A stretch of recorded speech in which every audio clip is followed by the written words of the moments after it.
This is Koudelka, one of my favorite PlayStation 1 JRPGs ever made. What this game may lack in slight gameplay polish, it more than makes up for in story, presentation, and atmosphere. To some, this may be a flawed hidden gem, but to me, this game is a genuine hidden masterpiece. One of those works of art that come along every now and again that, at least for me, hits in the very depths of my soul. It fires on all cylinders and accomplishes exactly the kind of thing it's going for. There's not many like it at all, and to me, that's incredibly special. Every once in a blue moon, you get a game like this. Your The Missings, your Gravity Rushes, your One-Shots, your Sayonara Wild Heartses. Something that connects, something that resonates in such a powerful way that nothing else can match for me. The kind of thing where I may be able to play a game sort of like it, in this case something like Parasite Eve, another game that I quite love and vibe with. One of the few horror-focused JRPGs out there, but nothing can really match what a game like Koudelka just does for me. Koudelka is my favorite PS1 JRPG, which is why I'm gonna start this off by telling you to just go play this if you haven't yet. It's 12 hours, which by most JRPG standards is already a miracle. Trust me, I know the struggle of starting a long-ass game, especially as a working adult. This game is perfect for that kind of vibe. It's short and sweet. It's well-paced, using those 12 hours fairly well. The combat is fairly easy to break to the point where by endgame your characters will be one-shotting enemies left and right unless you mess up your stats purposefully, though there is and can still be challenged, so the whole thing isn't a total cakewalk. The story, voice acting, and characters are also worth experiencing that I do not want to take this experience away from you if you haven't played it. So please, before you get into this video, if you haven't played it and anything shown on screen just looks interesting to you, please just take the plunge. Trust me and just play it. I promise it'll be worth the time. For the rest of you, I hope you're ready for some discussion, because I've now played this game 3 times and I sure am. But first,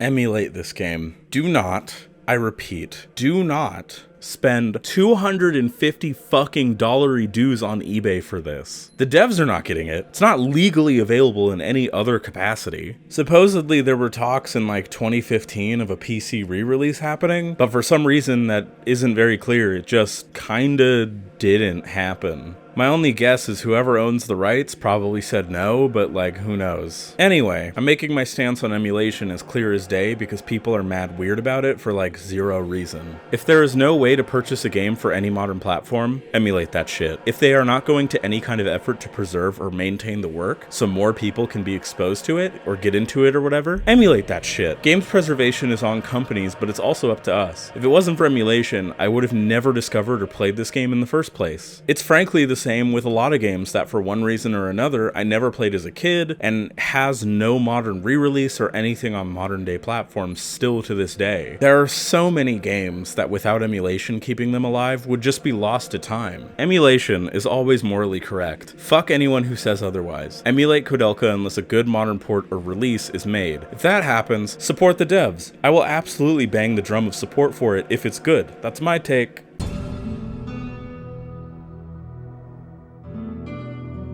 So Koudelka has a very specific kind of vibe and style when it comes to the gameplay specifically. On one hand, you have your classic Resident Evil-like exploration, but instead of bobbing and weaving between monsters all of the time, the enemies attack via random encounters. Some people may not fuck with that, but personally, I love this shit. I really fuck heavily with this choice since it just really lets you soak in that purely spooky and oppressive atmosphere. Having only Koudelka in the field especially brings in that crushing isolation that the monastery brings.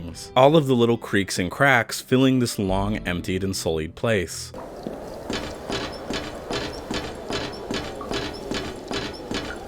It evokes some of my favorite bits of Silent Hill 1 even, not really knowing what this horrifying place that you're in has in store for you, wandering through with the hopes of finding a way out of this nightmare that you're trapped in. And your encounter rate with enemies isn't high at all, so you get more time to soak in this location and everything about it, the focused scope of this beautiful and horrifying place. A lot of this game, in fact, is wandering around, taking in the beautiful, decrepit gothic imagery, the dark and dirty vibes of this dank place. It's unsettling. Like if any of your party splits from you, they might not make it back to you, not knowing what exactly could be around that corner. Save points aren't even really safe until you beat the bosses that occupy them, the angered spirits waiting to fuck your shit up for the grievances they haven't been able to get closure on, the pain and horrors they've had to endure within these cold walls. The save rooms go from dark, evil, angry, and twisted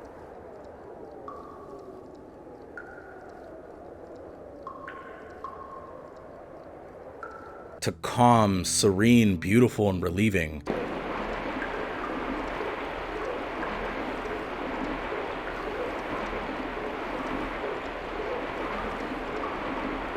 Some of the only safe havens within the entire complex once they're purified. The whole place reflects this vibe and style, even to the point where in the exploration bits, there just is no music at all.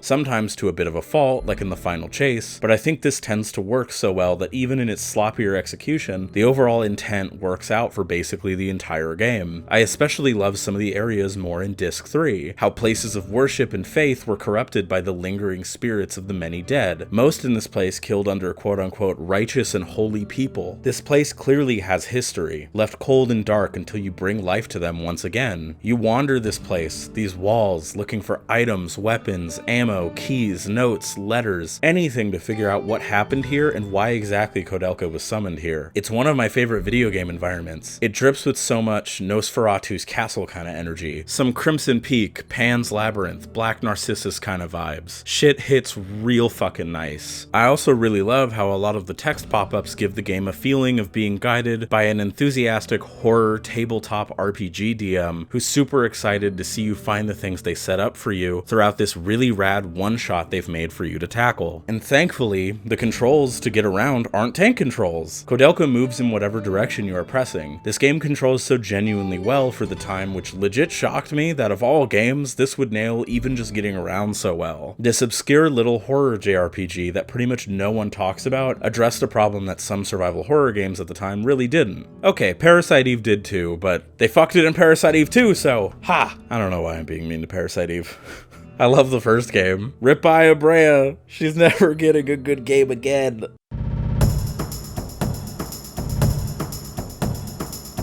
Combat doesn't feel as great as just exploring this castle though. It's fairly slow, it plays a bit like tactical chess sort of, which is a neat idea, but unfortunately in practice I could basically use just the same strategy throughout the game and not really suffer any major consequences for doing so outside of one of the endgame fights. However, the major thing that gets me to not really mind how kind of shallow and fairly easy the combat is that I can choose to make it easier or harder via the way stats work. So frankly, it's not even fully the game's fault, honestly, and more so mine for boosting the shit out of my magic. But you could say that it still is the game's fault because devs shouldn't let you optimize the fun out of your own experience. But for me, it's not really a problem. Like, I personally love that I can do that in this game. I love that I can get fights down to essentially a science. I can get in and out of them so I can get back to the story, engaging with the storytelling of the fights I do experience throughout the monastery. To some, this will probably sound boring, but for me, I love making my characters in RPGs broken as shit if the game will allow me to as I play. I do like challenges if that's what the game is going for. I do enjoy the difficulty of something being far more balanced if possible, but if the devs put in a system like this where I can just boost the shit out of magic and fucking do shit like this by like disc 2 out of 4, then that's hype as shit to me too. I think it's fun. The way you level in this game is via these character stat sheets that pop up every time you level up. So here's a pro tip. If you want to play a team like I do, James and Koudelka should only have their vitality, mind, intelligence, piety, and agility leveled up. Because you see, if you build characters in this game, you must keep 2 of these stats balanced. So if you're building a magic character, you have to keep mind and intelligence balanced, or else you won't be able to land any of your shit, or your attacks just simply won't be strong enough. I really like the way this works. You have to actively put work and effort into building up your characters correctly, and that shit pays off well, with items and accessories even playing very well into this, boosting stats pretty early on depending on things you get from bosses and enemies. For Edward, I highly recommend keeping him as your physical tank attacker. Leveling his strength, dexterity, vitality, and agility are all you should be focusing on.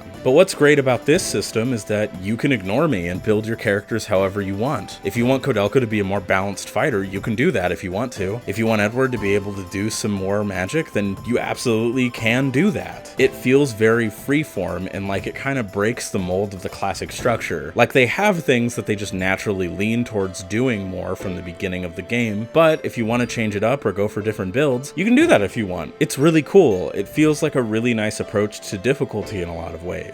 When this game's combat gets interesting, it really goes for it though. One of the standout fights in the game is the fight against this thief who's been trying to kill you in a multitude of different ways for a chunk of the beginning of the game. Because in the context of the scene, he's taking cover and taking pot shots at you. You have to destroy his very flimsy cover before you can even fight him properly. It's really, really rad, and I really love this as an idea. I honestly wish more of the fights in this game had more of an imposing or story-led reason for being like this. I feel like it would have given the fights some more thought and strategy to them. The fight with the Apostle also mixes things up by having states where you can't attack it that you have to look out for. I just wish more of it tried a bit harder to mix things up. Hopefully Shadow Hearts itself is better in this regard. From the little I've played of it already, I'm definitely hopeful. Something I do appreciate about combat is the enemy variety and the way they tie them into the actual story. You're not just fighting random spirits and weird shit just because this is a JRPG. The upset spirits of this place are what is constantly attacking you. As the game went on, I honestly felt bad fighting them, which I definitely felt was the intended effect. Then you have weapons and the various mechanics that involve them. Like any survival horror game around this time, you have your guns, your swords, your blunt objects to beat shit with. God, imagine if you could use a sword in Silent Hill. Oh shit! Something I really like is how for guns, you have to actually be considerate of your ammo. You have to manually reload your weapons and constantly think about your ammo use if you decide to use guns. During battle, if you run out, you must use a turn to fully reload your gun, which I think is a really cool way to balance them out in fights. It really has you make considerations on if guns are better or worse for certain fights, as reloading could waste a turn you need for damage, or even potentially a killing blow.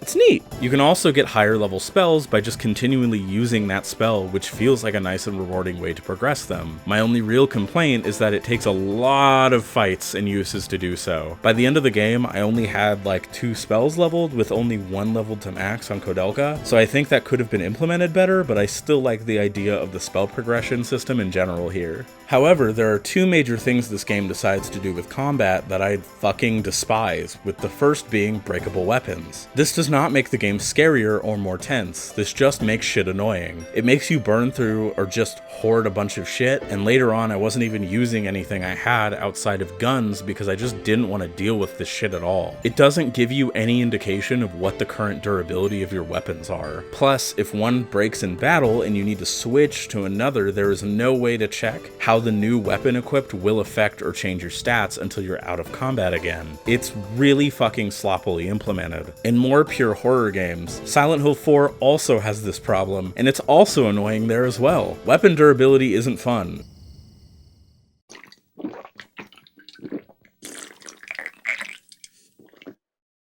Oh man, that was awesome. There are games where that as an idea can make sense and work, but Koudelka just isn't one of them, especially when you just are given so many, and also when that system runs up against the second problem, being that your inventory is extremely limited. So eventually you can't even hoard shit and have to just start dumping shit you may not really want to. When a game like Resident Evil 2 limits your inventory, that game is given a kind of tension, because it forces you to make far more conscious decisions about what you're going to carry around. It is considerate by giving you storage boxes so you can store things all around, and as you learn the map, you can pull what you need from it or use them to store extra shit that's just taking up space in your inventory. This game doesn't have any kind of storage consideration. You hold everything you pick up, which doesn't seem like a problem at first. It seems for a while it's going for what every JRPG does, or even what some horror games like Silent Hill do, where you just somehow carry literally everything you pick up. The problem is eventually you realize that there is a limit, and with no storage boxes or anything, you are forced to dump shit, and key items also take up spaces in your inventory, which is stupid as fuck. So you have to dump shit all of the time.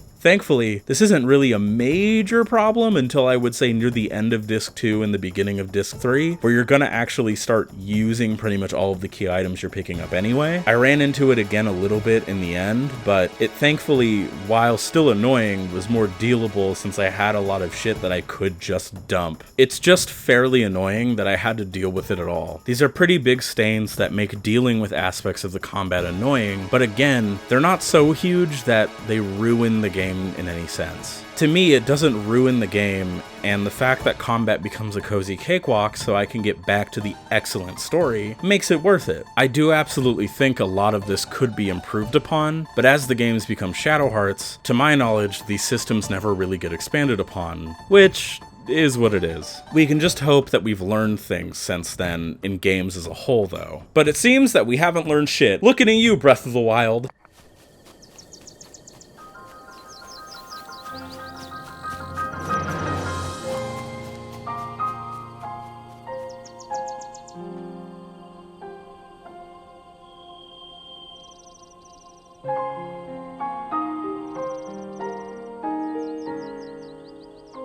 No, these systems are not good when Zelda does it. In fact, these make that game way worse. It makes me never want to engage with any of the already pretty mid combat, which drags down a whole half of the fucking experience. But unlike Koudelka, the story in Breath of the Wild is so boring and fairly uninteresting that it actively drags most of it down. Yeah, bet you didn't expect a Zelda hot take in this video, huh? You know what?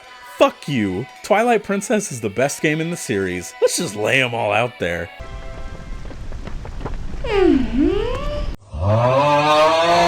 Ocarina of Time is mid!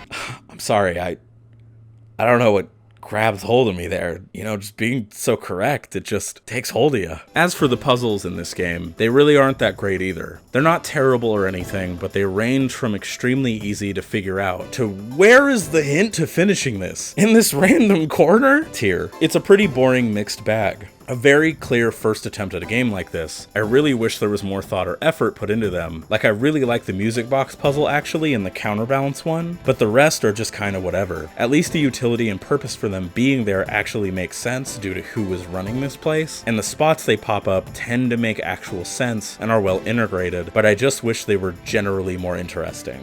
Now, this may be a hot take, but I don't necessarily actually think that a game needs fantastic gameplay to necessarily be a masterpiece of a game. Some of my favorite games honestly have shoddily implemented ideas or mechanics, or are honestly even just bad in the sense that the gameplay is not all that actually fun to engage with. I tend to come to games for a multitude of things, but for RPGs especially, I come for the story and presentation far over the actual gameplay presented. I can seriously excuse something having absolute dogshit mechanics if the story is like immaculate. It's why I'm so forgiving to Drakengard and vow to finish it one of these days. What evil have I done? My brothers butchered, our home put to flame, and where was I? What's this? What's this? You betrayed your brothers! Your sorry, pitiful little brothers! Dead on the ground! What fun! What fun! So I thought it was worth discussing to just discuss the full scope of this experience, but my take on the gameplay doesn't really influence the entire package here. The atmosphere, music, and story are what really draw me in, and it's honestly why the exploration bits of this game are my favorite part of it.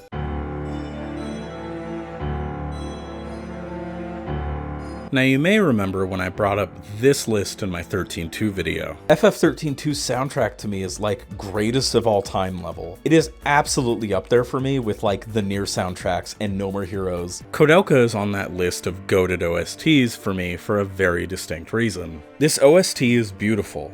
It's hype, it's short and focused, and it goddamn hits. Hiroki Kikuta, who actually also directed this game, along with a shitload of other positions because this was legit his baby, was the composer of it as well, with his track record including Secret of Mana,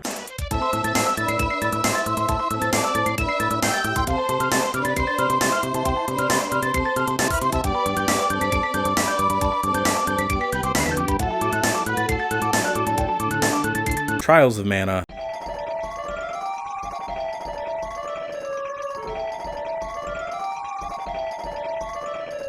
and more recently, Indivisible actually.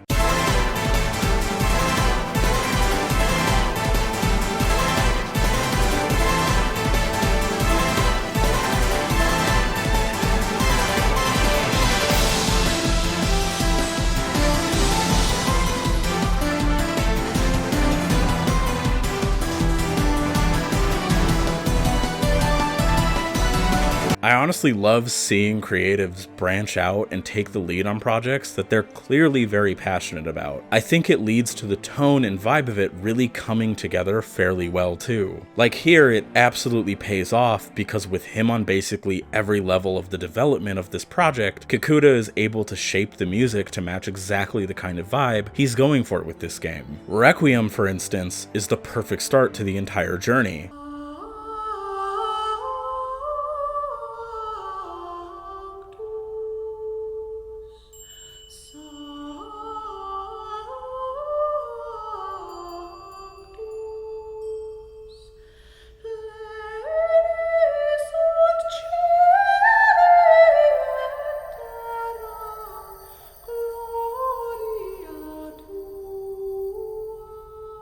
This haunting hymn as Koudelka rides up to the monastery, setting the stage for the potential horrors she is about to experience. The calm before the storm, if you will. Waterfall is so energetic compared to the thick, quiet atmosphere of the exploration.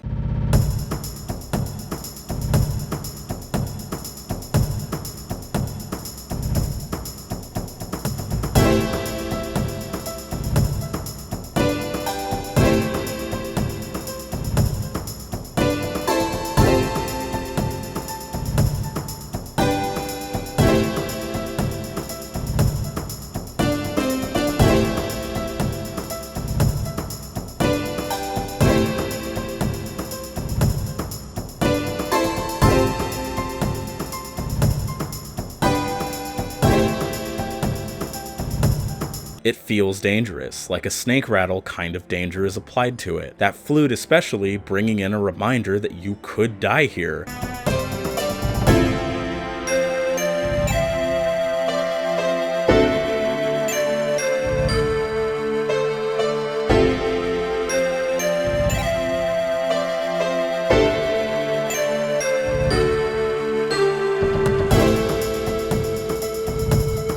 But the rest of the beat giving you this almost hopeful tempo that fighting on is still worth it. It's gonna be a struggle. You gotta solve this mystery after all. Then we got Incantation again, which kind of feels like an oh shit moment of a song.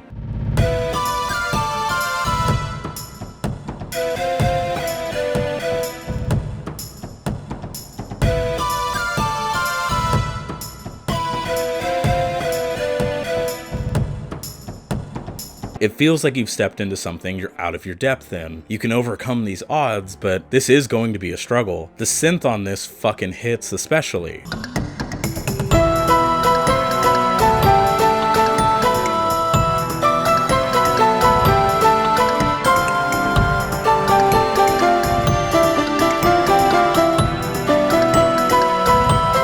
The slow moment right here especially feels like a moment of contemplation.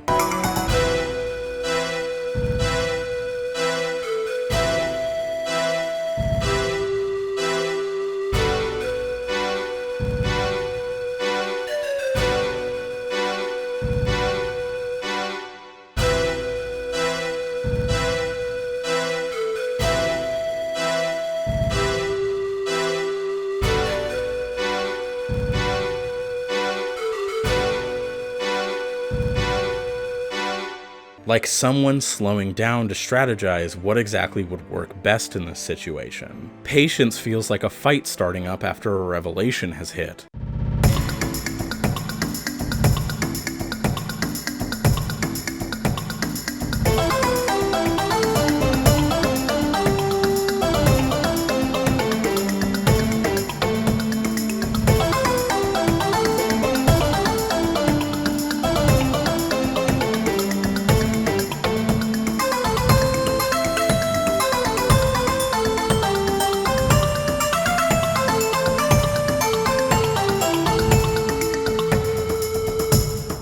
Like you finally figured something huge out and finally have something more reasonably within your grasp. But you're still in danger regardless, and you still need to tread carefully so that the dread doesn't overwhelm you.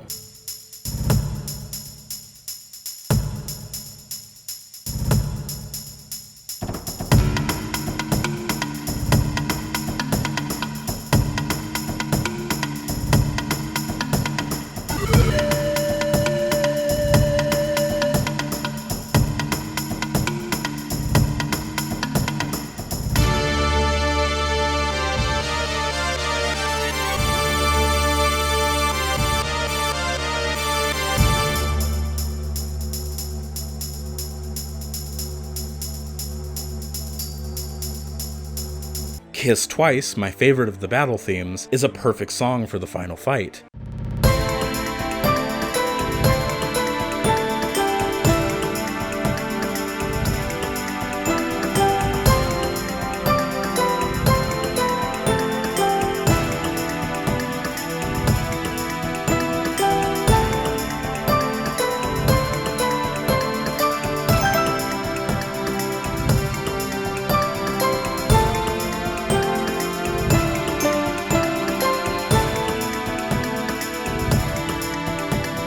You finally reached the end. This is the final push, and you have to try your hardest to help this spirit lay to rest. You have to try regardless of the outcome, no matter how hopeless it is. The feeling that this whole thing has come to this, and what that could possibly mean going forward. In this context, especially for James, as he's directly tied to this all, represented perfectly within this little contemplative melody.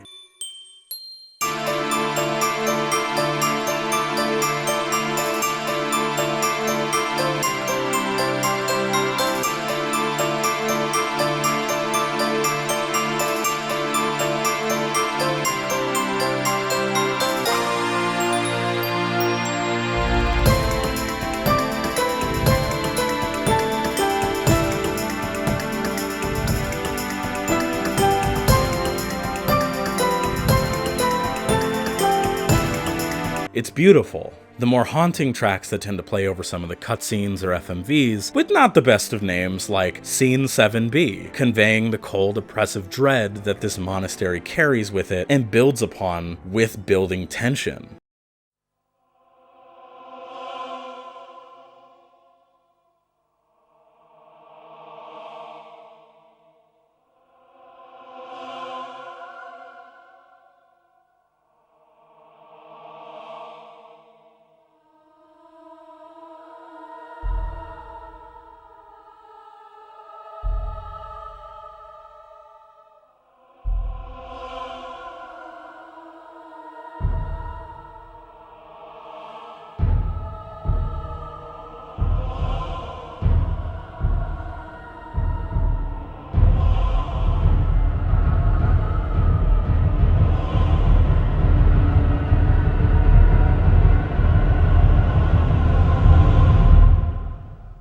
A slow drum added along with some ghostly effects to build how lost the characters are feeling. The sad shit we learn about characters underscored by tracks like Scene 7C.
It has this underlying sad, what sounds like a harp mixed with that flute. It just hits. It really helps along with the wonderful voice acting to sell the pain of the characters super effectively. The plodding goofiness of Roger Bacon accompanied by Scene 2 BC.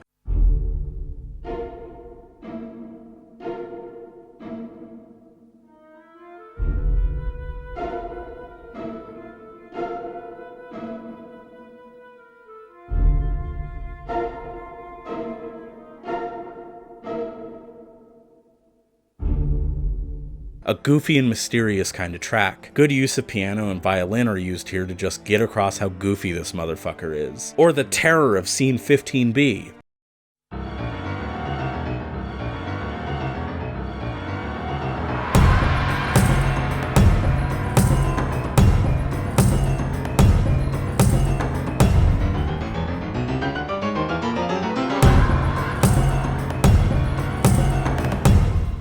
The piano in the middle of this track is fucking perfecto, and that goddamn drum too. But my favorite track of the whole game is called Dead. I might be biased because it plays during my favorite scene of the entire game, the scene of Edward and Koudelka getting plastered before going into the final hour of the game, but it just fucking works.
It sells the feeling of pouring out emotion, shit that's been bottled up for years and years, pouring out uncontrollably all at once. That violin carries so much pain to it, so much sorrow. It strikes at my heart and is part of the reason why this scene is fucking perfect. I listen to this one a lot, especially when I need to just think about shit. Absolutely phenomenal shit.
So the songs may not be titled really at all outside of a select few, but they all hit and honestly really help sell the emotional core, and terror and dread of the whole entire experience. It's the kind of OST that sticks with you. It helps paint a part of the experience of the entire game. It's fucking beautiful and excellent, and I love the shit out of it.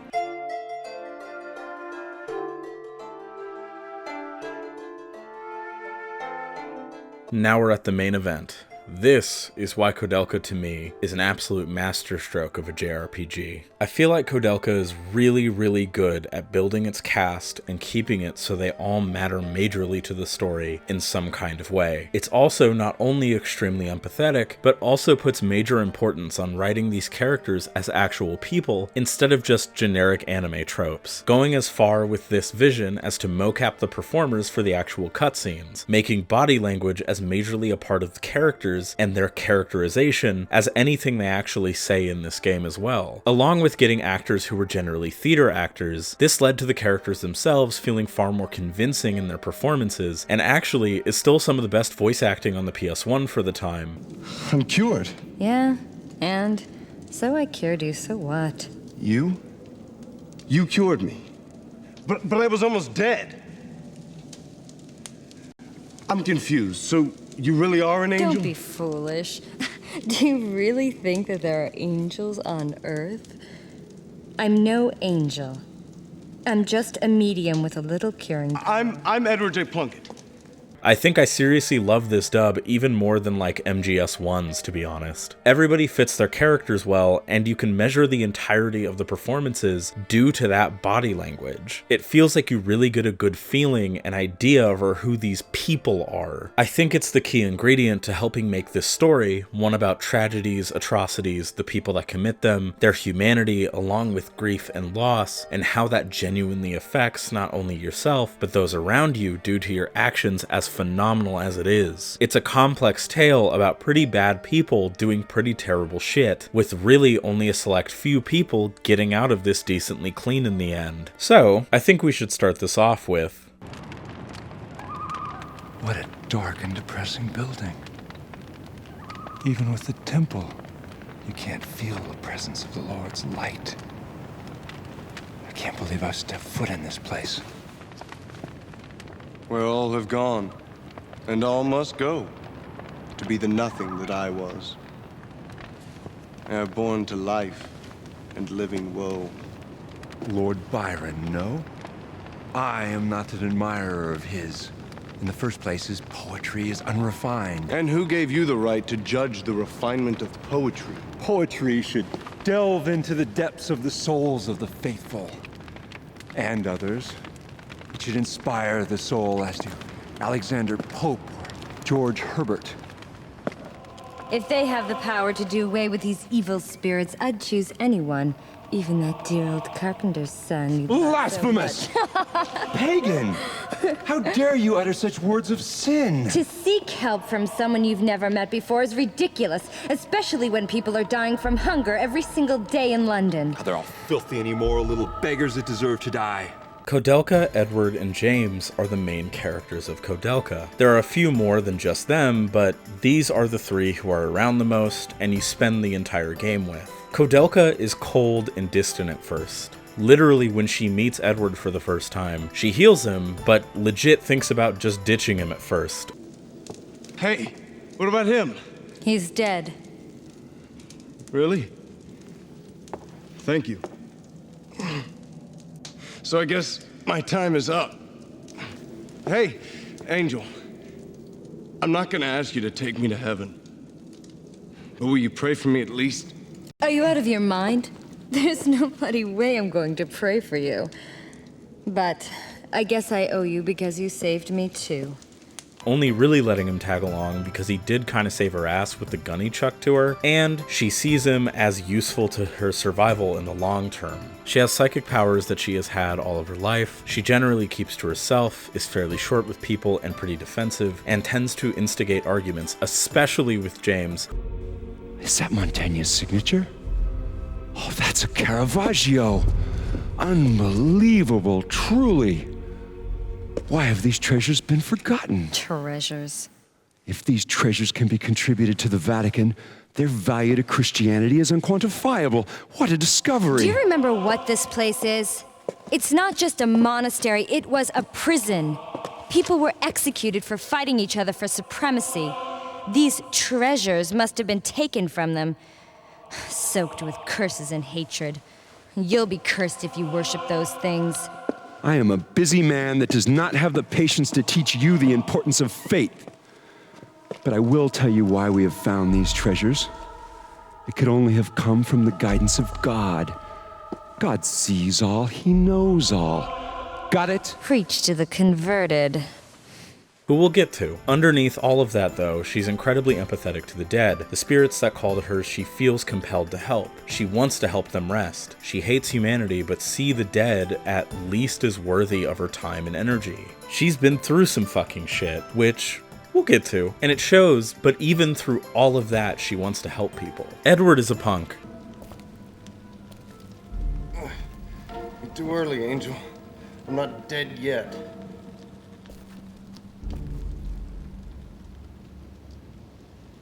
Not yet, but it looks like you're going to die soon. Maybe. But you'll have to pardon me while I tend to some unfinished business first. Business? What can you possibly accomplish in your condition? You can't even hold your gun steady. Well, no unless I try.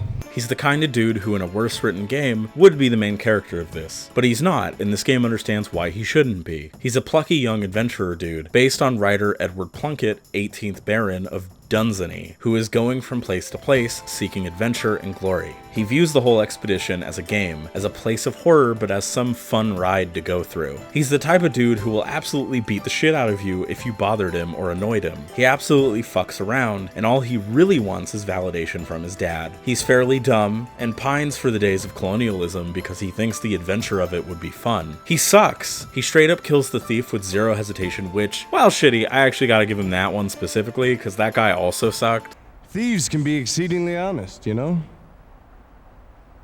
Still,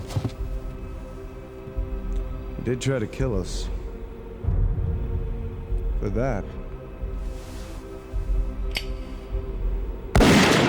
What did you do that for?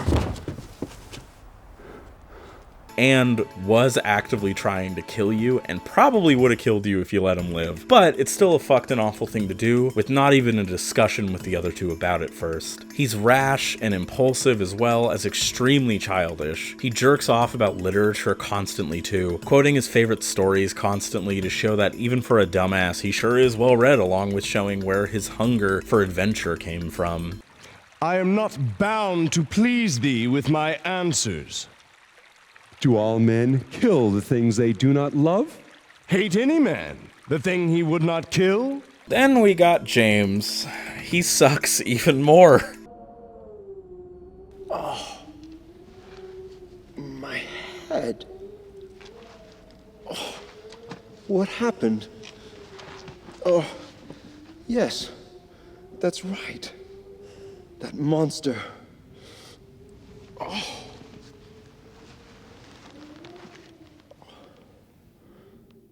Who on earth are you two? Hey, we rescued you and that's your way of saying thanks? Little did I know that these days were into rescuing perfect strangers. You.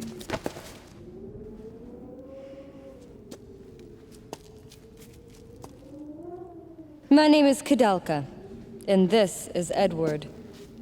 Would you mind telling us how you ended up collapsed on this path? My name is James. James O'Flaherty.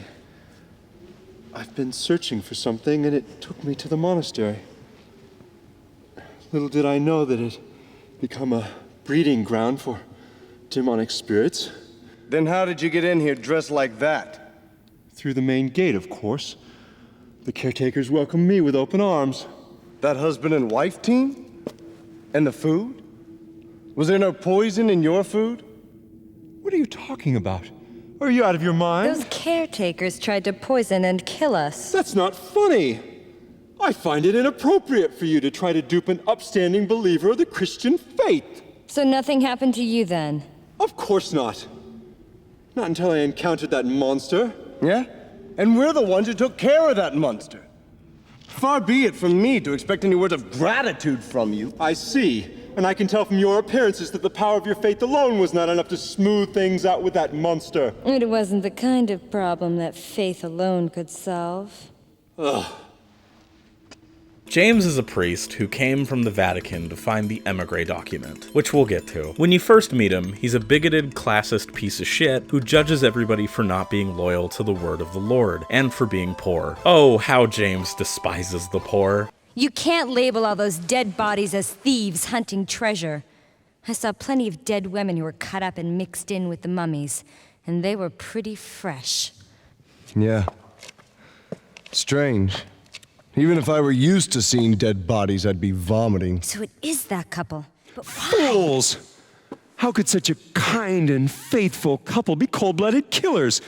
This is the work of jealousy and greed, and pagans born of savagery, immigrants. I will not be a party to such abusive slander. This is so unpleasant. This killer's obviously executed hundreds of people. He needs to be turned into the police and judged in a proper forum. We're crazy. Why? Just because he's an immigrant? Or is it because he's one of the unsaved? That's bull and you know it, you pig-headed old bigot. What I'm trying to say is... this guy. He constantly acts up his own ass and constantly above others, even though the first time you meet him, he's literally passed the fuck out. He feels like the absolute opposite of what you would imagine a priest would be like. Completely self-absorbed, hateful, and willing to talk shit about you directly to your face. Quoting poetry and shit he has read in the same way to show how much smarter he is, just like Edward does. Their dick measuring contests in regards to this specifically and Koudelka's clear non-interest in these dickheads or any of this bullshit is really funny. And I thought all outlaws read just simple, stupid poets. You read Shakespeare. You're smarter than you look. That makes two of us. As the game goes on, he opens up, slowly, as his defenses and emotional walls are broken down, as he finds out how close his ties to this awful place are. But even with that, he still is a massive piece of shit who refuses to even really acknowledge the reality of the situation. He constantly downplays everything going on, refusing to acknowledge the torturing and violence that has occurred on these grounds. They've probably been abandoned for hundreds of years. Must be some fascinating old stories. I saw some pretty fresh ones, too. One who was shot, one who'd been cracked in the head with an axe, and some with no visible signs of injury. They must have been poisoned. I bet the new ones were fortune seekers like us. That old couple must have... You mean to tell me they killed all those people? Rubbish! All those deaths are rubbish? They're all liars and thieves anyway. This is still a monastery. This is still God's house, prison or no. Why all those liars and heathens are killed is none of my concern. How could you possibly say a thing like that? That doesn't sound very priestly. I am not a priest. I am a bishop. I don't give a rat's ass what you are. Look, I'm not saying that all of those people were saints, okay? But that doesn't mean that they should be put to death. You saw that old couple. They're so well-mannered, kind. You think they're killers? Good manners? Yes. Think about it. Why would they leave the place such a mess? I don't know. You think they'd at least bury the body? Possibly. Anyway, I have this strange feeling we're not alone with all these bodies and ghosts. You'd better keep your mouths shut. If you want to live. He's so stuck up and greedy, and he does it all under art appreciation, like a fucking clown. I fucking hate James so much. I absolutely adore this party. They're flawed, and frankly, two of them at least are awful human beings. I love stories like this. I eat up stories about flawed and kinda shitty people stuck in a situation together. I love shit like From Dusk Till Dawn. I don't want to hear anything about I don't believe in vampires. Because I don't fucking believe in vampires. But I believe in my own two eyes.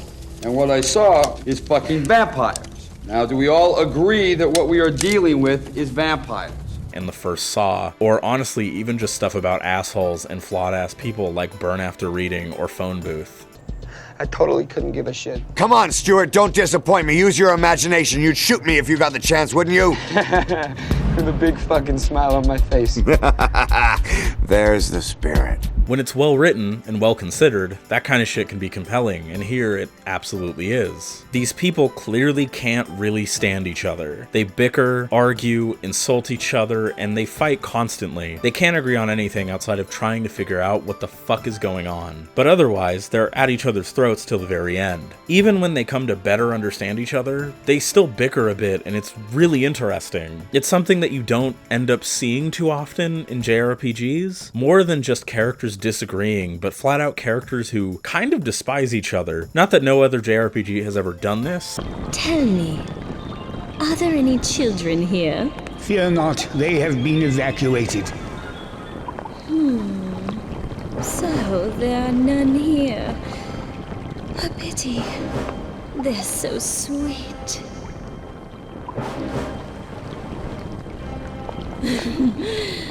But in a dull That will suffice. Get back, elf! Galek neale natila. Galek neale natila. Ha! There are many I still haven't played, but the way this doesn't really make them heroes or really even truly fully changed people by the end, outside of Koudelka a little bit, but we'll get there, it ends up feeling more grounded. They don't magically become better people because of this experience. They mostly face their hard to deal with problems and are at least honest with each other, but this doesn't magically make them better or good people. They have growth, but where they go from there by the end is pretty open-ended as to if anything they learned will actually stick with them, and honestly, I adore that. It feels actually human instead of like a goofy anime or some kind of cartoon morality tale.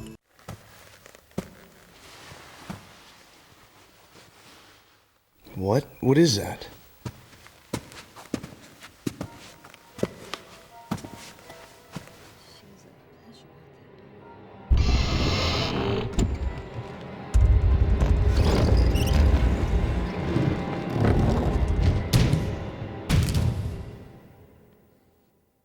Is that just a mummy? Cross your fingers. That was disappointing. Holy Savior! The secret of the Fomors from the bottom of the sea. Immigrate!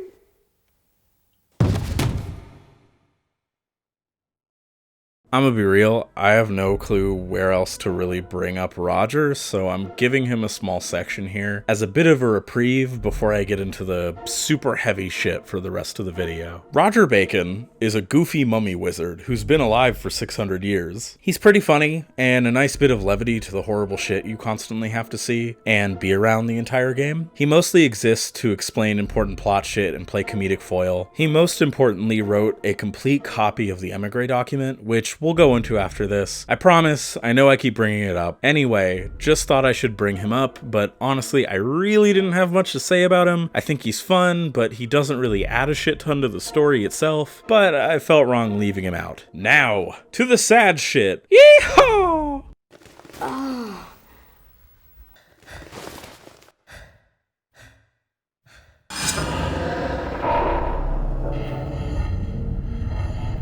December 5, 1895. Rain. I found out that the 320 chickens and 43 pigs were purchased from a supplier in town. Rain.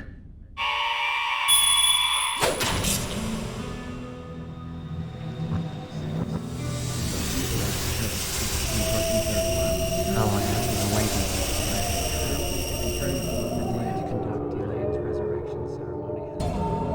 Now I only long to sleep in peace with my wife. Elaine, I just want to make you happy. Will you marry me?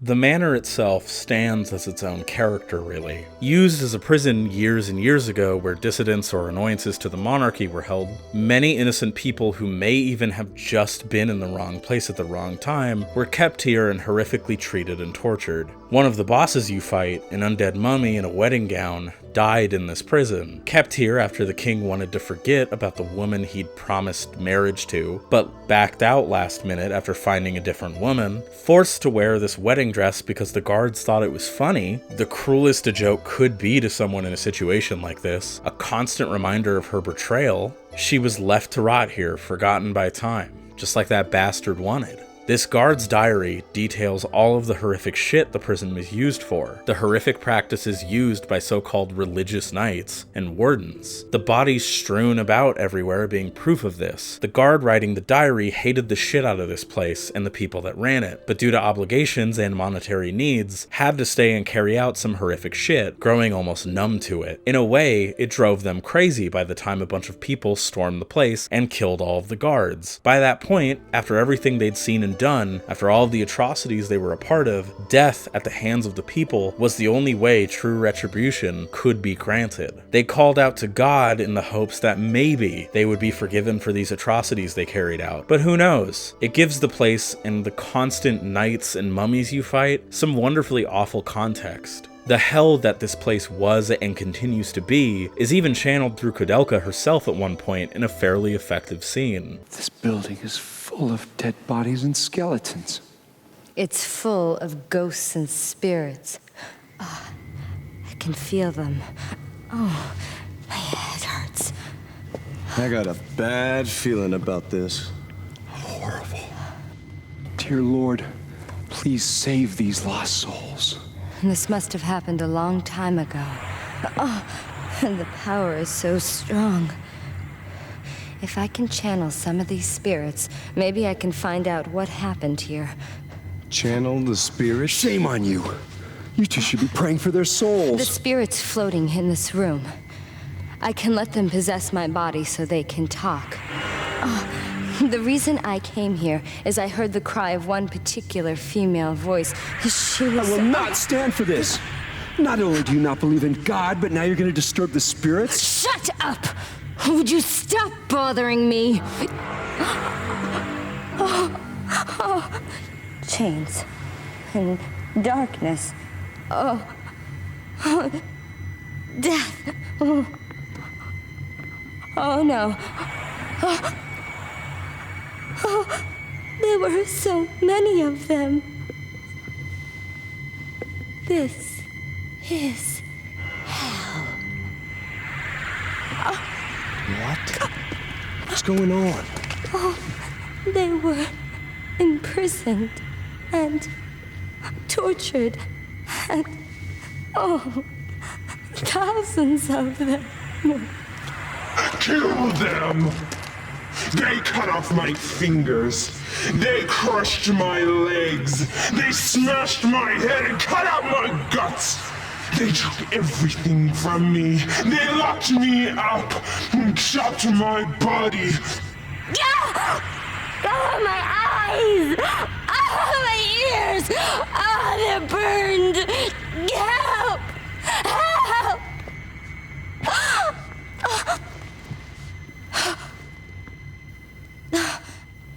How horrible. This place used to be a prison. For hundreds of years, kept in secret. Whoever went against the authorities or misconducted themselves in any way were locked up here and killed. No! Don't touch me! You piss off! Go to hell!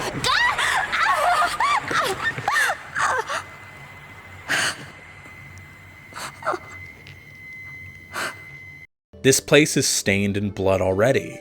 Charlotte is one of the spirits that wanders this place as well, a girl who was beheaded at 9 years old. She thought she was completely abandoned by her mother, and because of that, held a pretty mighty grudge within these walls that keeps her tied to this plane. What a waste. Such a terrible waste. My name is Charlotte. Not that it means anything. Not that you have a prayer. I'm talking to 3 dead people. Nobody's gonna save you. Nobody. So you died here as well? Yes, I died here too, hundreds and hundreds of years ago. They locked me up in here right after I was born. They beheaded me the day I turned 9. Happy birthday. I've been trapped here ever since, and no one even knows who I am. My poor little angel.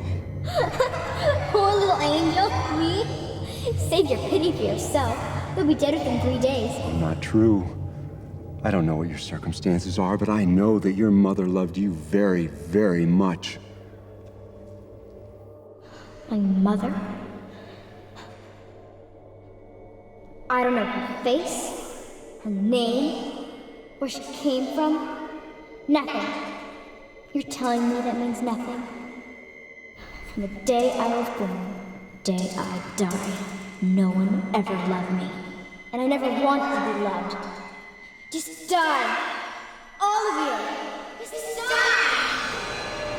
At one point, you can find the letters from her mother that were purposely kept from her by the pieces of shit who kept her locked away in her own cell until her death. It's fucking tragic. The letters have so much warmth and love for her. She was the child of the affair her mother, Sophia Delota, was having with a man she loved named Philip Christopher. Due to the affair being found out, Charlotte was imprisoned here basically from birth, and her mother was kept somewhere else. Even after she was beheaded, which her mother never heard about, she still wrote to her. It's real, genuinely sad shit. It fucking kills me. Strikes me right in the heart. If you end up getting the letters, you actually can end up skipping her boss fight, which I think is genuinely sweet. She's so overwhelmed with feelings of everything. All these years of hating her mother, the fact that what she believed wasn't actually true, that it was all kept from her, it sends her into a spiral that causes her to immediately let go of this plane and actually spiritually move on. Charlotte, do you know what these are?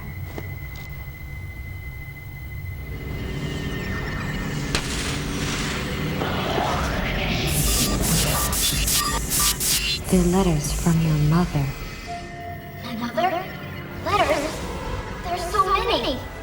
Did you know that your mother was a queen of Hanover? It seems that after you were born in secret, your mother was locked up inside Alden Castle. Even while she was imprisoned there, she sent many letters to you here in the monastery. She never laid eyes on you, but she often imagined what you looked like. She dreamt of the day when she would be able to see you. Her letters never got to you, and she was never told of your death, so she continued to write you letters even after you died. Your mother loved you, Charlotte. What? No, I can't take this now. She loved me? No, it's too scary. Hey, I feel warm. What's happening? No, help me. You're not gonna forgive her? You love me? I hate you. Don't pray for me. You. Charlotte, how does it feel to know you are loved? It's a great scene. I love the fact that this impacts Koudelka heavily because of how she can relate to Charlotte's feelings as well. I used to be just like Charlotte. When she cried and said, "No one has ever loved me." Oh, her words cut straight through me. It was me she was talking about. Just like her, I wish that everybody would die and harbored a hatred for all mankind. It's really well done shit. Then you have Patrick and the groundskeepers of the monastery, or more importantly, the causes of this whole particular predicament. As you explore, you end up meeting an old couple who are the groundskeepers of the monastery. While at first they seem kind and hospitable, they try to poison you. Pardon? I said, if the soup weren't poisoned, then I would have had some. Got it? Poison? No way. Just a little bit. I smelled some poisonous plant. What's happening? I can tell you how you're going to feel. In about half an hour, you won't be able to move your body. If you don't find an antidote, you'll definitely die. So they really were trying to kill us. But why? Don't know. But it seems they're quite used to doing it this way. They must be hiding something. Apparently shoot at you to try and kill you. Heaven is... That doesn't sound like a demonic spirit to me. The noise is coming from that building over there. The poison didn't kill us, so now they're taking the fast and easy way now. Don't be ridiculous! Until eventually, Koudelka herself bumps into Ogden, and she is almost murdered while he's having an episode.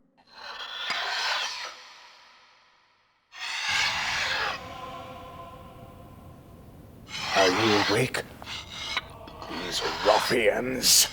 You harlot! Strumpet! Have you no shame? Oh, if only Elaine had been saved, we wouldn't be in this mess. Elaine? Yes. She was merciful. She was benevolent. She believed me, and she was fond of my paintings. Your paintings? The sun. It wasn't my fault! All of a sudden, there was a cold ship out of nowhere. It was dark. What could we do? It sank so fast. I was faultless. Elaine. Poor Elaine. If only I'd stayed with her. Hey, you! Hey, how's that? Just a lamp? I'll make you just a lamp? You're crazy! Shut up! Until his wife, Bessie, shoots him and kills him.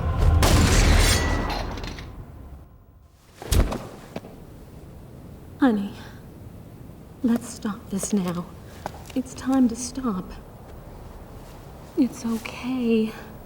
It's over.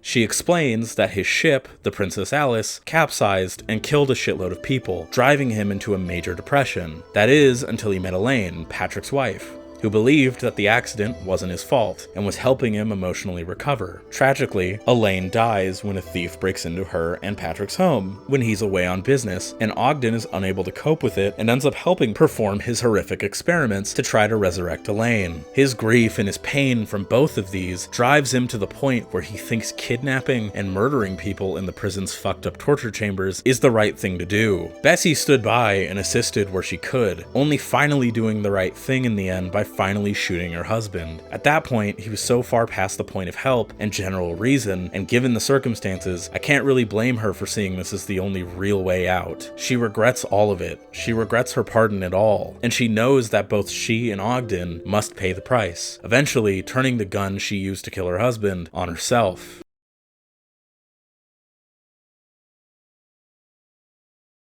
We should stop this conversation now. My husband is waiting. He can be so impatient, you know? These two seemingly joyful people, driven to the absolute limit and resorting to killing people because neither of them, but especially Ogden, could cope with the fact that the only person they felt brought him a sense of place and belonging, was wrongfully murdered. So his cynicism towards the world after the accident turns outwards. He can't control it anymore. He's desperate for that warmth and love again. He can't be without that validation. Fuck coping, fuck healing, and moving on. He wants someone to believe him. Everyone thinks he's a murderer anyway. What's a little murder to bring back a person that he deeply cared for? It's genuinely tragic. It's unjustifiable and horrific, the shit he does for Patrick. But he chose to do it. Like the guard, he grew numb to it all and continued forward instead of trying to figure out how to just continue on living. Then we have our main man, Patrick. James's friend from childhood, the man who married the girl of James's dreams, the one James refused to chase because he viewed himself as too poor and not worth it, something that is reflected in his bigotry towards the poor, his own insecurities showing through Elaine and Patrick. I'm originally from Ireland, you see. Although small, my family had a successful business and was soon able to send me to school, which I loved from a very early age. I was soon accepted to a prestigious university in England, and with my parents' assistance, I made my way across the ocean. I met Patrick at university. We were both studying chemistry and embarking upon similar paths. About that same time, I began competing for the love of a beautiful woman, Elaine, and we had a falling out.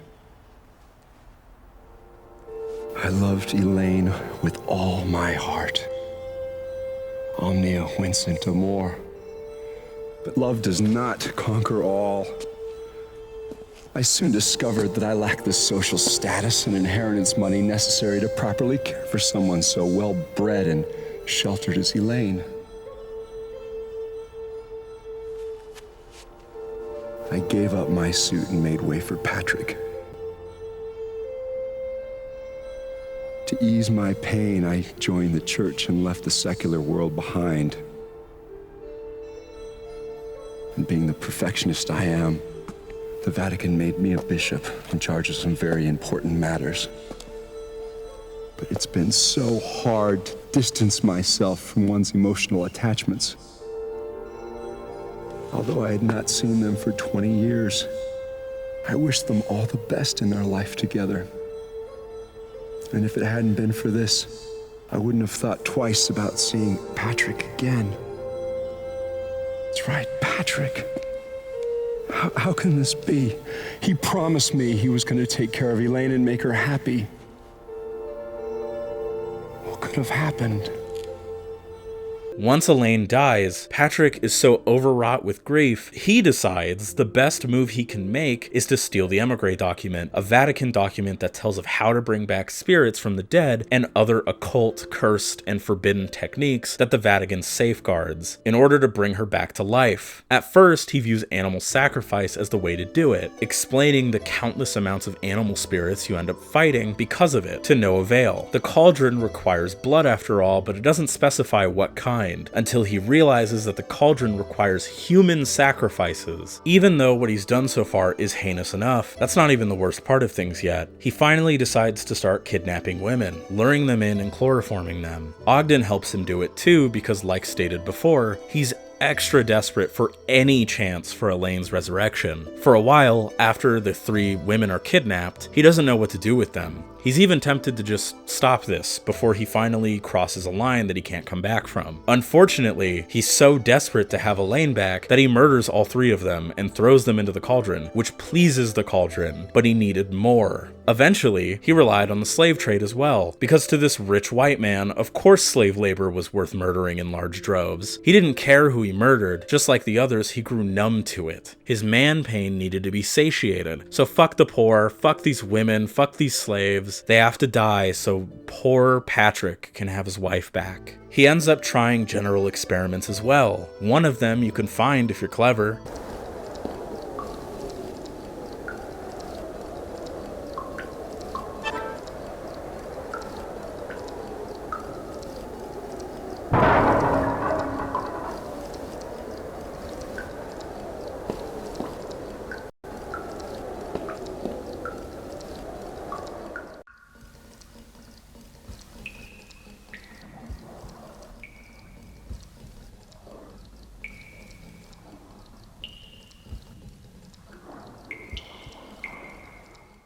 Very darkly fucked up humorous way for doing the hint system, I gotta be real. I really like this and appreciate how absolutely horrible it is. He goes from unable to kill these first 3 women to killing all of these people like it's nothing, like it's a job. Because to him, that's what it becomes. Shit, at one point, he puts it up there with chores he does with Ogden around the monastery. Eventually, not even really commenting on it, just noting how many people he's butchered. Eventually, he finally performs the resurrection, and it fails.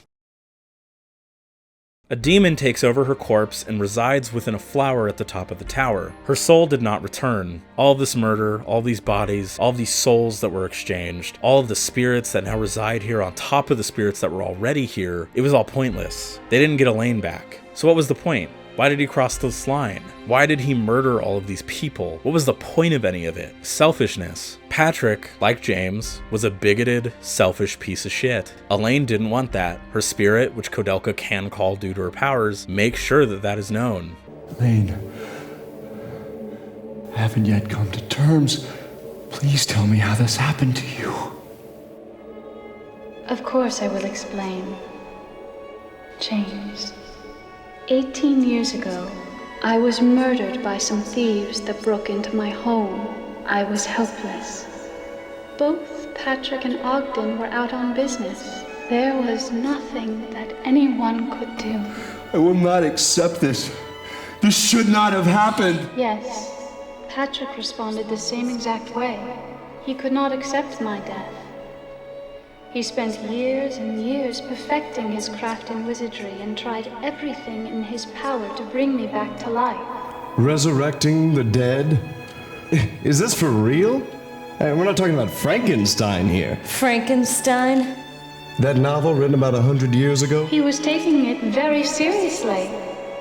And he had found the key to actually make it happen. The Emigre document. Yes. With Ogden's assistance and the powers from ancient druids, he held a resurrection ceremony in this monastery. But something went wrong, didn't it? He only resurrected my physical body. As you can see, my soul is still doomed to roaming the universe. forever separated from my body. And the terrifying thing is that my body was resurrected as a heartless monster. Monster. Although the monster may look like me, it is not me. Mr. O'Flaherty, please turn my body into ashes with your power. I think, even if she told him that, it really wouldn't have changed anything. Man pain would have won out in the end. His grief drives him to do horrific things because he couldn't imagine trying to cope with the situation and trying to healthily move on. He couldn't even imagine doing anything better or more constructive. He never specifies if they tried to find the guy that did it, if they tried to just kill him. At least then that would be some kind of retribution for Elaine, even if that would not have been what she wanted either. But no, this part of him was always there. It just needed an excuse to show itself, and Elaine's murder was that excuse. To me, what really shows this is when James is finally faced with the undeniable fact that Elaine is dead when he meets her spirit. Ashes. But if I do that, we won't be able to bring you back to life. Mr. O'Flaherty, I was robbed of my life by those thieves, and I could hate them as mortal enemies. Choose to think that my death was preordained by the Lord. Please, do not mourn my death. It was wrong for Patrick to try to resurrect me, to undo the work of God. Please, do not be sad. Death is at the heart of God's reasoning. I urge you to destroy my body. Its existence defies the wise providence of heaven. It mustn't exist in this world. He breaks down. He doesn't listen to what she truly says. He wants to bring her back to life. If anything, he would have done exactly what Patrick did in this situation. He feels the same uncontrollable grief, the same pain, the same sorrow. He can't hold it in, and it pours out after all of this. Wait! Elaine! God! Curse! What a cruel world! I gave everything for your happiness, and now what have I left with? I have no meaning in my life. Damn it! What have I been doing with my life? Elaine! Elaine! This 1-2 punch of a back-to-back sequence seriously hits for me. Patrick is a masterful antagonist. Nothing possessed anyone to do anything. A big bad ghost wasn't responsible for all of this misery. Like all of the pain in this story so far, it's all attributed to fucked up, grief-stricken human beings and their terrible actions, or inactions in the case of Bessie and the guard. You never actually meet Patrick yourself. He never says a word to you. He doesn't know who you are. The only thing you get to see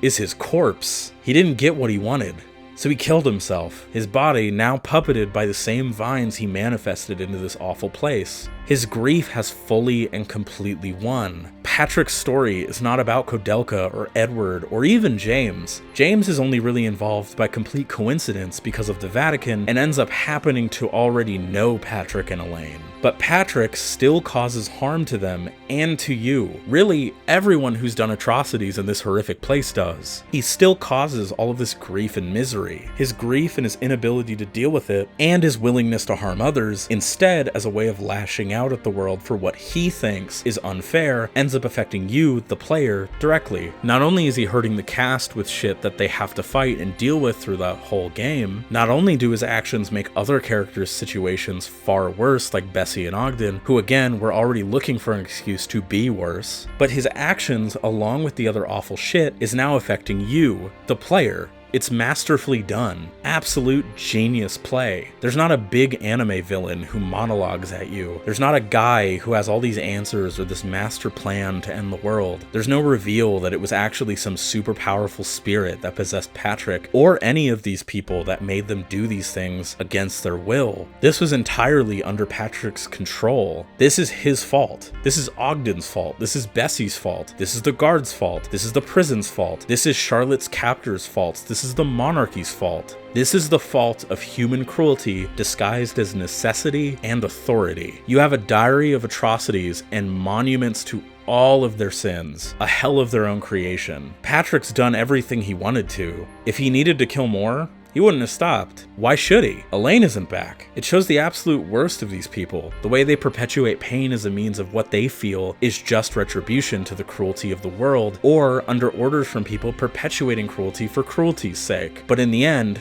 it's selfishness. They had only the best intentions, but as is always said, hell is paved with good intentions, and grief is a bitch. I'm just a medium with a little curing. I'm Edward J. Plunkett. I know I look pretty shady, but you don't look too wholesome yourself. No, I'm not like you. And this is no place for people like you. Why did you come here? Now, I'm gonna play my favorite scene from this game. The one that I think perfectly encapsulates Edward and Koudelka as characters. The moment that truly gives Koudelka her emotional breakthrough moment. After gathering materials to create nitroglycerin, James goes off to make it and Edward and Koudelka decide to get wasted and talk for a while. Here's the whole conversation. And then, what happened to the girl Melanie? She was gone the next morning. She left with practically everything in the room. You don't have much luck with women, do you? Well, you know what they say. The cleanest breakup is when a woman runs out on you. What else is her statement? Oh, but you're lucky. I mean, to have so many people to kid around with. For me, I'm all alone. I've been all alone all my life. What about your childhood? Yes, I did have a childhood. I was born in a small town in Wales, right off the banks of the Taliesin River. It was a small gypsy town. Gypsy? That's right, gypsy. And we didn't call ourselves gypsy. We called ourselves Rom. See, a true gypsy is born under the blue sky and is destined to die under the same blue sky. It's gypsy law. So then I guess you plan on dying underneath the blue skies? Every gypsy is given a name at birth. My given name was Slato. Slato? Mm-hmm. It's got a strange resonance to that name. What does it mean? I can't tell you. That too must be part of the law? The law it is. You know, ever since I met you, enigmatic, mysterious glint in your eyes. Man, it must be the gypsy in you. A glance from thy soul-searching eye can raise with hope, depress with fear. Byron again? Yeah. You must really like him, don't you? Yes. Somehow I feel as though we're birds of a feather. Then he must be self-obsessed as well. I'd rather be classified as a romantic.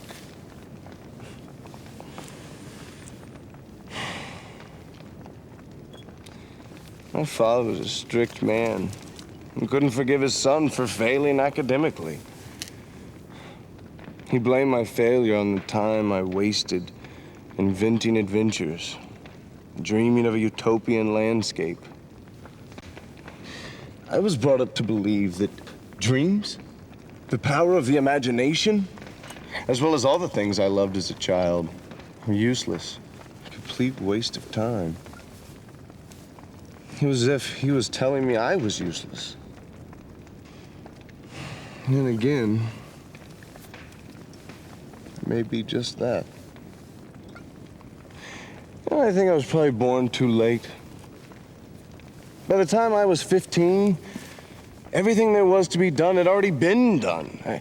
The Western territories were colonized. The jungles had been explored. There was no wilderness for me to wander into. No jungles for me to cut my way through. I guess that's how I ended up roaming the country. And granted, I picked a few fights along the way, played with fire, gambled on my life a few times. But none of that comes close to the truth I'm searching for. I yearn for something far greater. I can't quite explain myself, but it's as though I'm on a quest for some intangible treasure of sorts. Koudelka, I envy you. You have psychic powers that few are blessed with. Being born a gypsy, you can choose to live how you wish. And who gave you the right to act as if you figured me out? Do you have any idea how I was raised? You make me laugh. Adventures. Please, you haven't the slightest clue. Do you have any idea how much pain my psychic powers have brought me? My father died when I was only a child. I predicted the exact time, place, and ending of my father's life. Imagine that, predicting your own father's death. No, I was cursed as a child, being given powers not meant for a child. And my mother? Oh, she was so frightened and so full of hatred for me. She tried to kill me with her very hands. The gypsy elders got together and decided to excommunicate me. I was only 9 then. Do you have any idea how a 9-year-old child survives without the help of a living soul? Treasures, you must be joking. Have you ever cried and begged for your next meal? Did you ever sell your body, seeking shelter from the frigid night air? I used to be just like Charlotte. When she cried and said, "No one has ever loved me." Oh, her words cut straight through me. It was me she was talking about. Just like her, I wish that everybody would die and harbored a hatred for all mankind. But you see, Charlotte has made her peace and gone to heaven. Me, I'm still alive and still all alone. No one has ever lent a helping hand. No one. Koudelka, you? I am not as free as you make me out to be. I am a poor, dirty, ignorant woman who threw her gypsy pride to the dogs in order to live. But you see, even someone like me can do good. Because with my powers, I can help ease the pain of others. That's when I feel good about living. I don't need to be loved. I just want my life to have some meaning. And just want someone to tell me they need me.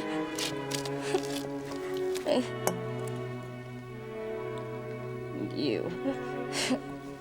No way. Will you ever understand?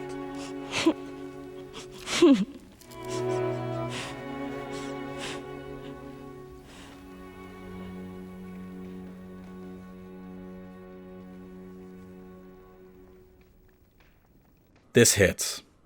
This hits fucking hard. Edward has the gall, the fucking balls, to complain about how he didn't get to experience adventures like he dreamed of as a boy. That his childish desires for adventure, journeys, and the jealousy of Koudelka's powers because they would be fun for adventure would make his life more exciting. Maybe it'd be good for colonizing like his heroes, the fucking prick. Koudelka rightfully gets extremely pissed at him. He's bitching and moaning about not being able to have adventure when he grew up with a family. He grew up within comfortable circumstances.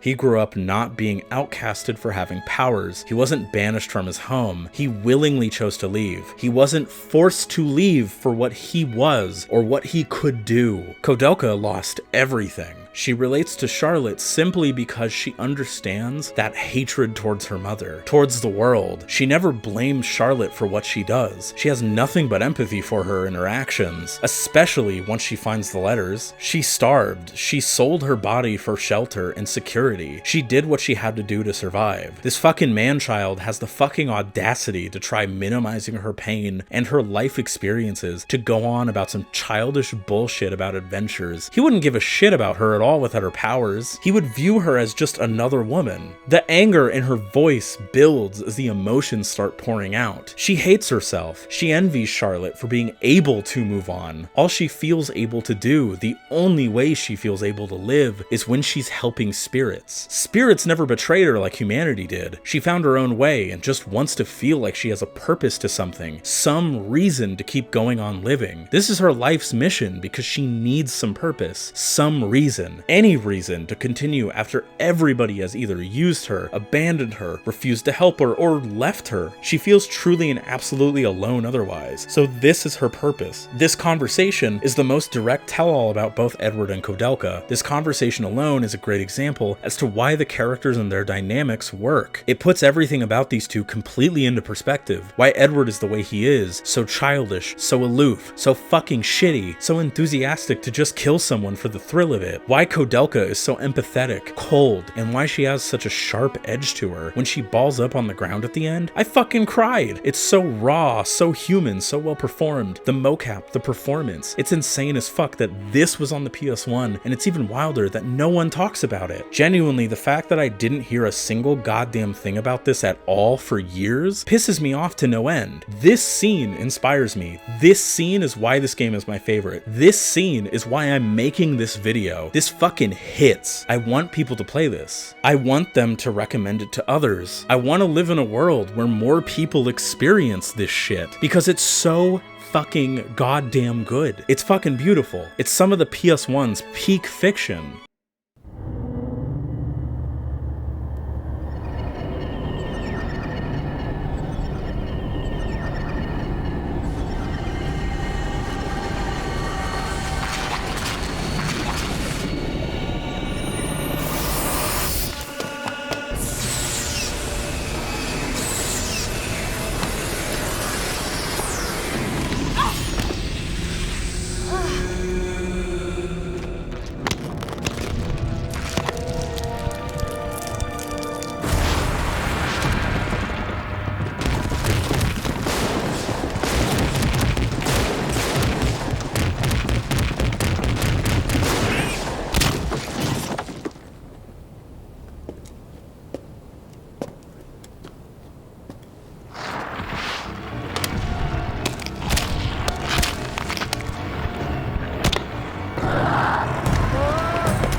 The endings to this game are interesting. Now the main one, the bad ending as it's referred to, is great, but there are two more endings as well and I have takes on them. First is the worst ending, which is quick and if anything, more like a cruel joke that is pretty funny. So if you end up missing this pendant that Koudelka drops at the very beginning of the game, which to be fair, is really hard to miss, but people have done it, which, pro tip, if you happen to miss it there's an enemy right outside of the final boss area that drops it 100% of the time. But if you miss it, eject it from your inventory inventory at all, basically just don't have it in any capacity when you walk into the room, this happens.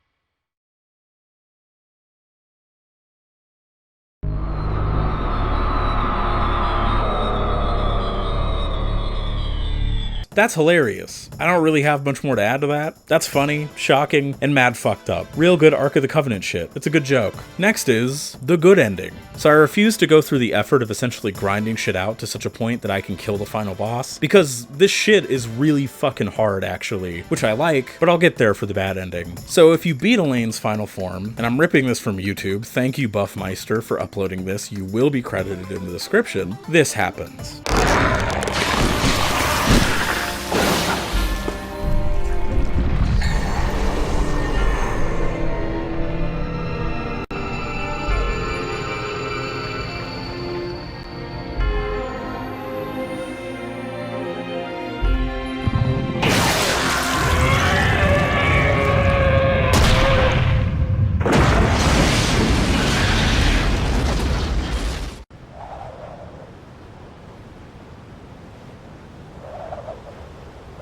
I have seen the most interesting happenings.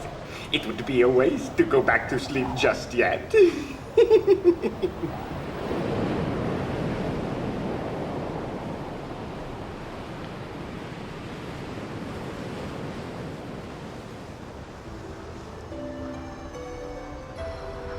Hey, Koudelka.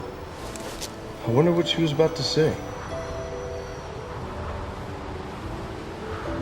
Dead people don't speak. It's just in your memories. Huh? Is that how you explain what we just saw? I guess. Memories. Somebody told me that after a loved one's death, all we have is memories. In these, we maintain an eternal bond with the dead.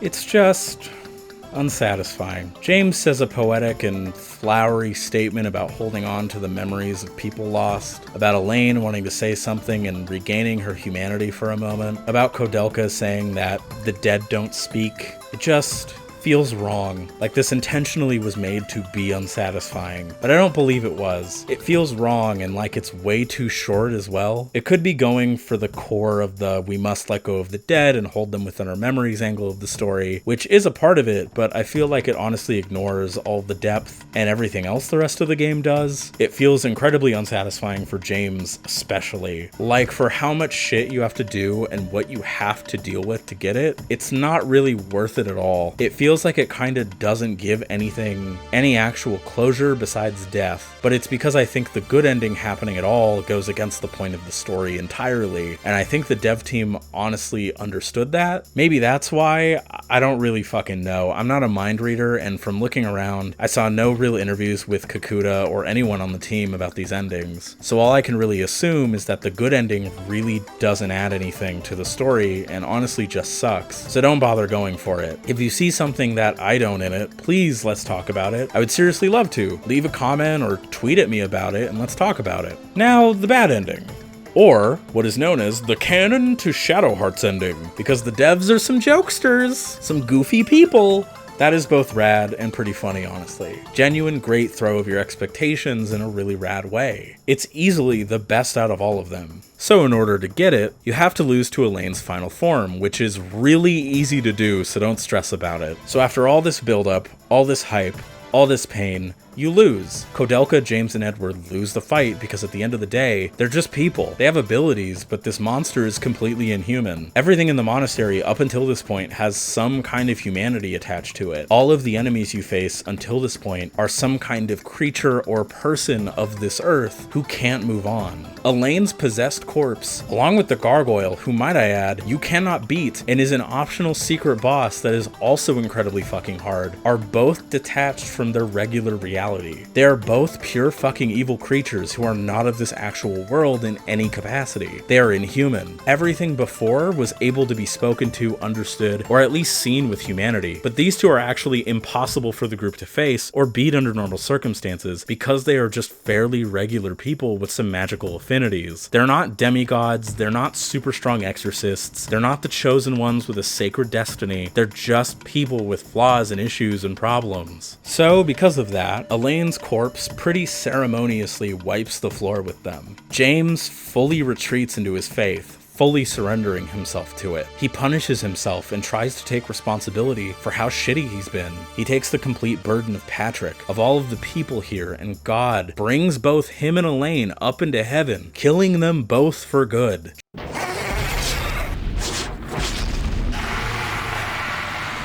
Dear God, is this my fault? Do you blame me? Are you punishing me now because the path to my faith was tainted? I accept my fate. If it is your wish, then I accept my fate. He who has an ear, let him hear. If anyone is to go into captivity he will go. If anyone is to be killed with the sword he will be killed. I am what I am. I am content with my lot. I have always loved you, Elaine.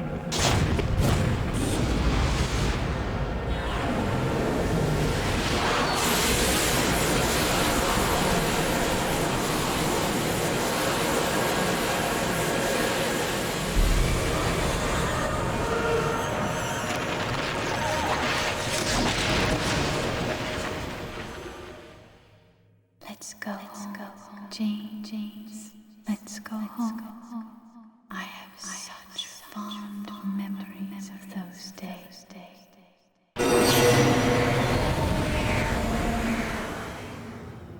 James wins because he is the only one out of all of the assholes here who took actual meaningful responsibility for his actions, who tried to make amends, who looked inward just like Koudelka did. He finally accepted that he's been the problem in his own life, his own major obstacle. He didn't go after Elaine initially because of his own fears and insecurities around his wealth, even though Elaine definitely didn't care about that shit. He faces the fact that he isn't a good person, that his reason for joining the cloth was selfish, shitty, and tainted. He earns his end and saves the person he loves more than anything. He gives Elaine what she actually wants and listens to her, instead of selfishly perpetuating a new cycle of violence like Patrick did. Edward and Koudelka get the fuck out of that bitch, and they fuck.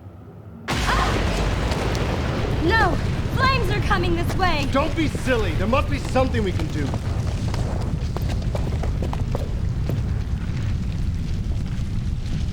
We'll be fine. Trust me.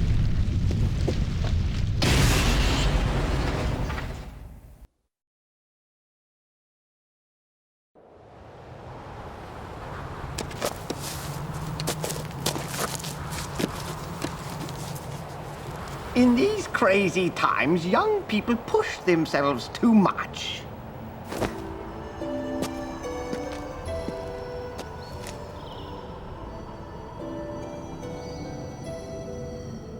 Ah, the sun came out. I prefer it a little hazier, though. And you know what? While I think Koudelka could have done better, shit, I would have done the same. I would have had a one-night stand with this absolute loser. Honestly, his dick game is probably solid. But seriously, this is a really nice way to show that she's both comfortable opening up to others, but still determined to forge her own path in life, separated from humanity in ways, though maybe slightly less cold. I love that they also don't leave together. They feel like while they may meet again someday, there's no guarantee, and Edward just leaves after finding out Koudelka's Romani name means treasure. Goodbye. We'll probably never see each other again. Hey, your nickname. Slato? What does it mean? I haven't even asked you yet. Will you tell me? It means treasure. Oh, that's rich. I'll remember that. Treasure.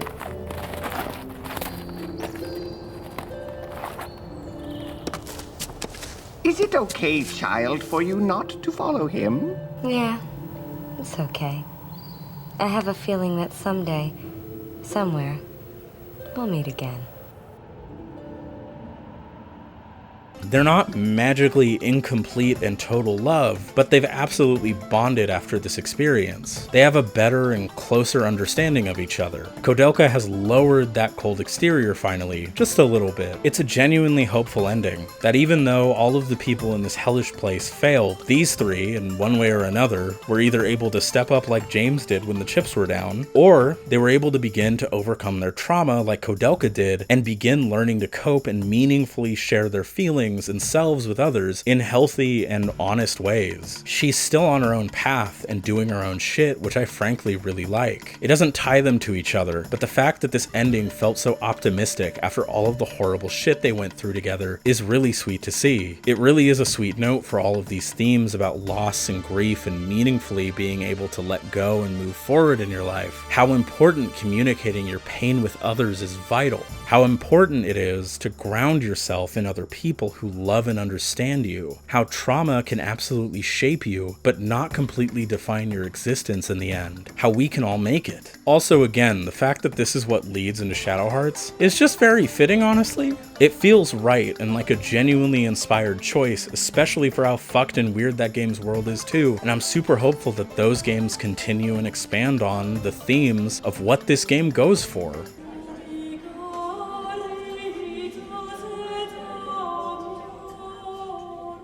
I fucking wish Kakuta would write and direct shit again. If this is anything to go by, he's really good at it. Motherfucker seriously shows up, drops one of the best games to ever be fucking made, then just goes back to composing. He apparently didn't write or direct anything for Shadow Hearts at all, so I'm not gonna lie to you, that shit has me mad worried about where that game goes, because I hear it uses Koudelka shit, and I have no clue how, so I'm fucking worried about that one. Not even gonna lie to y'all. Especially when the quality of the VA that is there is this.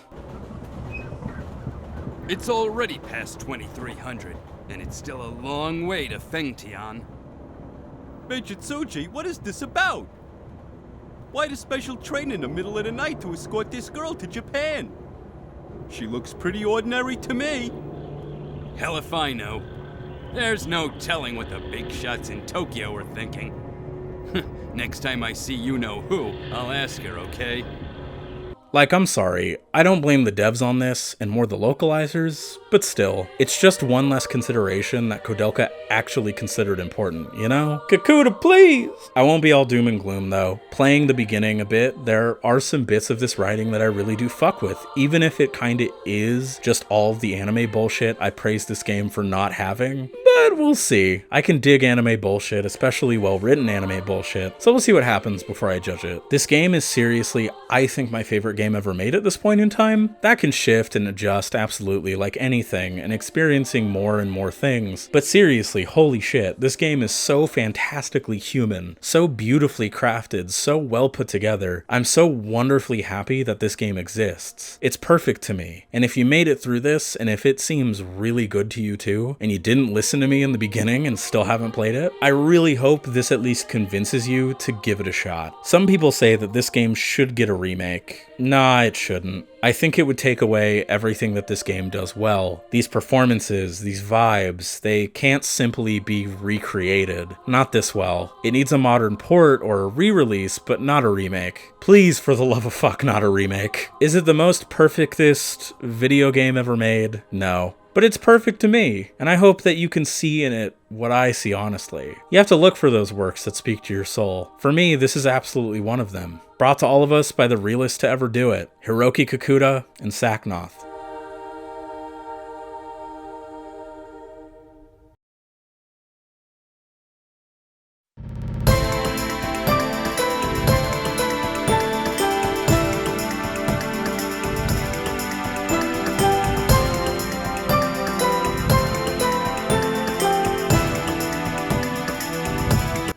Hey everybody. So yeah, I'm really happy with the speed I've been able to like actually get stuff out. So funny thing happened. So while I was working on this video, so if you don't know about the Near Church thing, you have Google. You can look it up and see what that whole thing was. But basically, the reason there was so much Drakengard footage in this video is because as I was like editing this, and as like that whole situation happened, and I just got this like itch to start playing Drakengard because like I've never finished it, and so I don't know exactly when a video for it is gonna happen, but let's just say that the footage is being recorded like as I'm doing other shit. So this is more so going to be a thing that's going to be worked on like as time goes on. I'm not exactly like fully dedicating a shitload of time to it. Like I want to commit and focus to the things that I've, already promised. But like, I'm just doing what I want to do. And like, I think it's nice to go on little, the equivalent of a video tangent of sorts and just kind of talk about something else. ADHD brain, LMAO. But yeah, so there'll be a Drakengard video eventually. I don't know when. I also have some like ideas for it as far as like filming some stuff, and I don't know. Like I said, we'll see what happens with that, and that will come as it does. And yeah. This video was me switching from Vegas back to a different editing software that I'm pretty fucking good with. And so if there's some rough spots or some small hiccups here and there, this is just me getting used to using that software again because I haven't used it in a couple years. So yeah. All my socials, like normal, are in the description. I've been using Backlogged a lot recently, which it's basically video game Letterboxd, which is really cool. Community there is cool. I've been meeting some people through that, so hey, if you're some of the people watching that, hi. But yeah, so I hope that y'all enjoyed the video. Hope you look forward to the next ones. And I hope you fucking play Koudelka. I hope this either convinced you or maybe it's convincing you to replay it if you have played it, or I don't know. Koudelka's really good. I'm excited for Shadow Hearts. We'll see how it goes. Anyway, if you are new to the channel, welcome to the Coven. And if you have been here and are still subscribed, then thank you for sticking around. Have a good one.